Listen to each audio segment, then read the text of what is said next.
Ladies and gentlemen, welcome back to the channel. In today's Walking Dead video, I'm discussing the top 10 best villains in Telltale's The Walking Dead. I want to thank y'all so much for 2.5k likes on our best characters one, and I will challenge you guys, if we hit 3,000 likes by Saturday, I will post another one this Sunday, another top 10 video. So the goal is to hit 3,000 likes by Saturday, and I will post another one this week. I want you to leave down below in the comments your list of best villains, and what I mean by best villains are characters that displayed themselves the most evil, despicable, showed their actions, actually made you fear them, and the characters in the game feared them as well. These are characters that really are tyrannical, savages, evil to the core, will do whatever it takes to make sure they win at the end of the day. So let me know your list again down below in the comments, and leave some more topics, and should be covering another one by Sunday if we hit that like goal. Thank you all so much for watching, and let's get straight to number 10.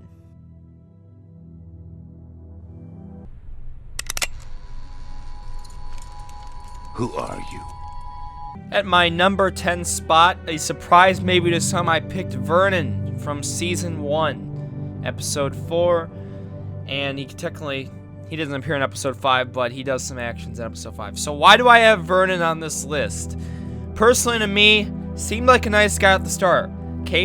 Doctor, cancer patient, came up, treated a bunch of people with cancer. You think, oh, he's a really nice dude. But then you find out his real incentives. After you play the DLC, especially the 400 Days DLC, you really learn a lot more about his character.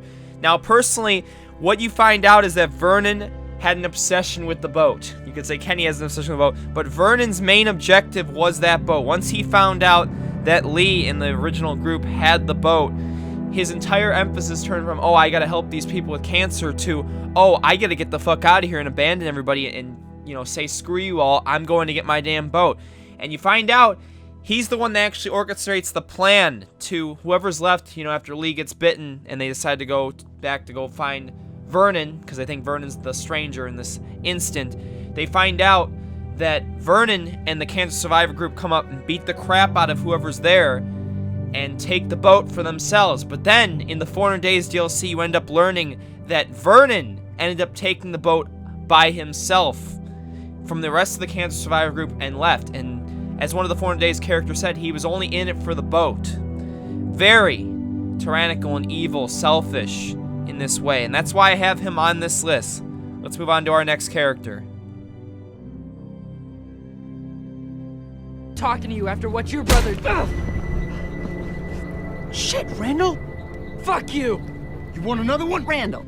In my number 9 spot, I picked a character from The Walking Dead, Michonne. His name is Randall. He can make it to all 3 episodes of this DLC, but the reason I picked him on this list is this guy is just a complete dickhead, honestly. Probably one of the most evil characters I can remember. He has no sympathy for anybody, and like I said, while his sister, in my opinion, isn't really that bad of a character in terms of being a villain, even though she seems to be, like, you know, is stated as the main leader of this settlement, I think Randall is the true villain. Ends up following Michonne, starts up some conflicts, talks crap. I can understand, though, Sam and her brother weren't really the best behaved people, and I can understand why they got angry at them. But Randall, especially going into the compound, killing their father and easily taking no mercy, was honestly the moment where I knew Randall could not chill. And he kept talking crap to Michonne about her daughters and all that, about how she wasn't going to make it, about Norma was going to come and kill them all. Just honestly a complete dickhead. Had no remorse for anybody. And that's why he's on this list. He's definitely the most tyrannical villain in this Michonne DLC, in my opinion. Let's move on to the next one.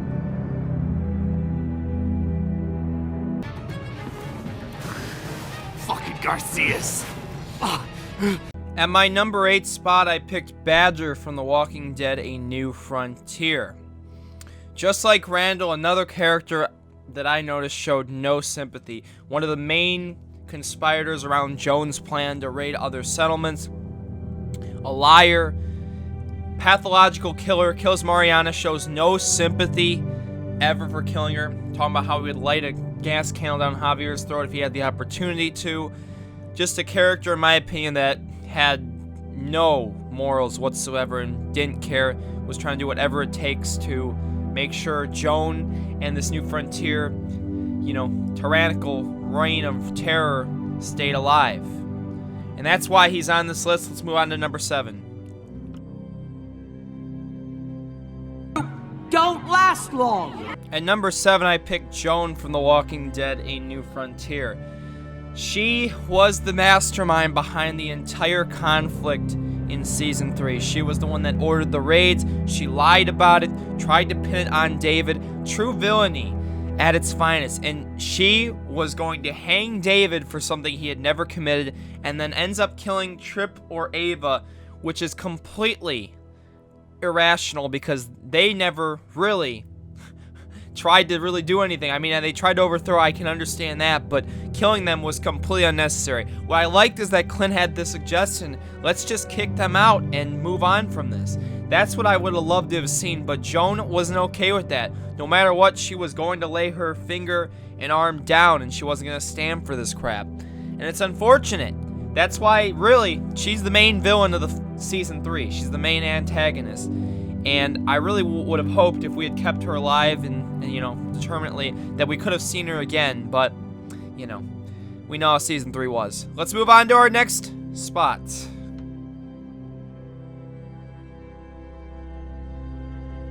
Out and we'll be fine. Hey! Motherfucker! Shit! He's gonna kill him! Kenny! Get back here, you piece of shit! At number 6, I picked ARVO from The Walking Dead Season 2. Now, when I mentioned at the beginning of the video, villainy made you fear them. ARVO was not that character, but the actions he did, I believe he was the main cause of the conflict in episode 4. Especially lying about his sister being sick. All the stuff that went down with that, trying to hide the medicine. Why was he doing that? Again, then, completely could have told everyone to stop. He didn't even have to attack, and instead he decides to attack. A gunfight happens, results in the death of his sister. Then he holds a grudge against Clementine, when in essence, it's really his fault that that happened. And then, conspiring with Mike, twisting his mind, making him sound that, you know, I know Kenny was going off the loose ends, but entirely went bad, to the point where ARVO shoots Clementine and they run away and we never get to see them again. And that action, just shooting Clementine itself, definitely made him warranted of this list. Let's move on to number 5. Where is she? I already told you, she's fine. At my number 5 spot, I picked the Stranger from The Walking Dead Season 1, Episode 5. This man was so mysterious that he didn't even reveal his name. We just called him the Stranger. And that's the ironic part about it. That's why he's on this list. Kidnaps Clementine, manipulates her. Remember, she's, you know, a young child at this point. Convinces her to leave Lee and all that. Ends up resulting in Lee getting bitten. Then has a plan to make a family with Clementine, sick in the head in my opinion. Has his wife's head in his bag. I mean, the entire loss of his family made him go cuckoo, AWOL crazy. And, I mean, just his entire emphasis made him so villainy, in my opinion. And I want to imagine if Lee had never killed him, or if Clementine never killed him, what would have happened? That's all just a what-if mystery. Walkers.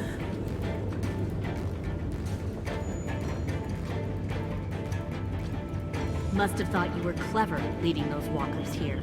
Or was that Clementine's idea? Nothing to say? You don't fucking scare me. At my number 4 spot, I picked Lilly from The Walking Dead Season 1 and The Walking Dead Final Season.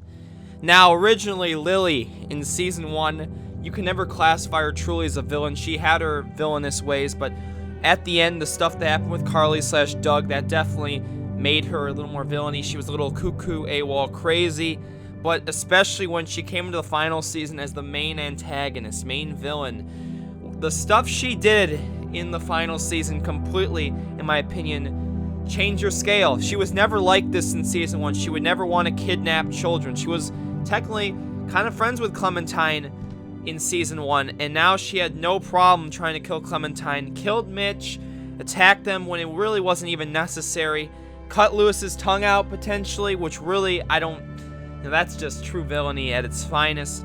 Would talk crap, parable the twins, brainwashed Minerva, another character we're gonna have on this list. Lily truly made Minerva what she is her number is on this list because of the brainwashing that had occurred.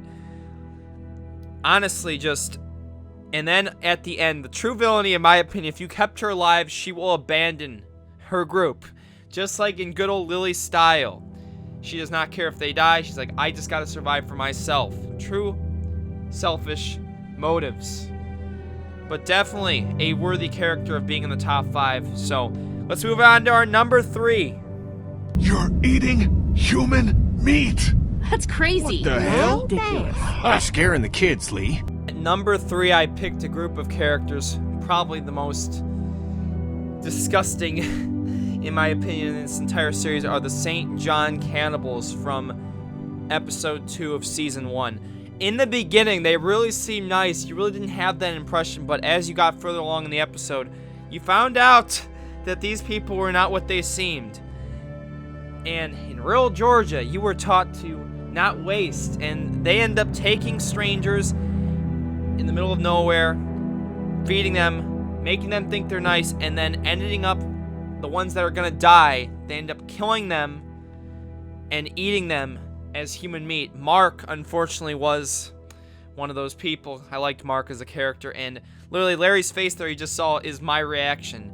It was one of the most shocking moments in the entire series, and this episode is one of my 3 favorites in the entire series. Just the shocking revelation of this and the entire adrenaline rushing last 30 minutes.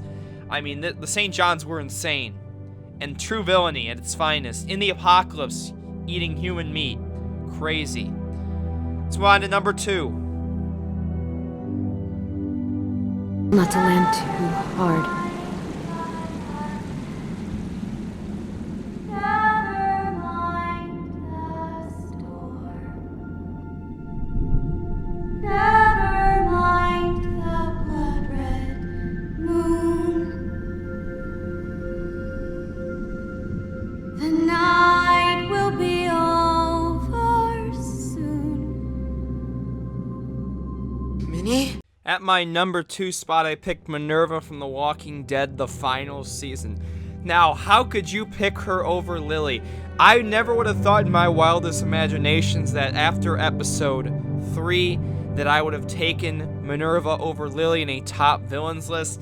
But after the events of episode 4, it was pretty transparent to me. The bridge scene was phenomenal. Probably one of my favorite scenes in the final season. And it was just a complete arc of Minerva. Lily had completely turned Minerva into a monster with the capturing of her and Sophie, killing and then forcing her basically to kill her own sister, brainwashing her thinking it's okay, and then telling her basically it's Delta or die. And she had that mindset going to the final episode, and she was willing at the end to kill Tennessee just so they could die together as walkers. And she went AWOL crazy. I mean, she betrayed us in episode 3, but literally this episode 4 scene, bring walkers, this was scary. This was a phenomenal scene. This is villainy at its finest. Doing whatever it takes to, at the end of the day, to get whatever you think is right as a W. And that's what she wanted. She wanted Tennessee, her last final wish after getting bitten, is to make Tennessee die with her so they could be walkers together. And, you know, she wants to see mom and dad again. But she had completely lost her damn mind, and that's why she was on this list. But this bridge scene was what capitalized on her being number 2. So, number 1, let's do it. In here. Look, Bill, they're new, and me with my arm, it's just not the easy. I have one arm. Shut up, shut up. Shut the fuck up. At number 1, I picked Carver from The Walking Dead Season 2. In my opinion, he is the most intimidating, savage, evil, conniving, tough, and Michael Madsen had such a great job. His voice is just, it's villainy. It's pure adrenaline rushing when you hear it. And that's why he's really there for me. all his actions, entirely kidnapping the entire group. I mean, it was so bad.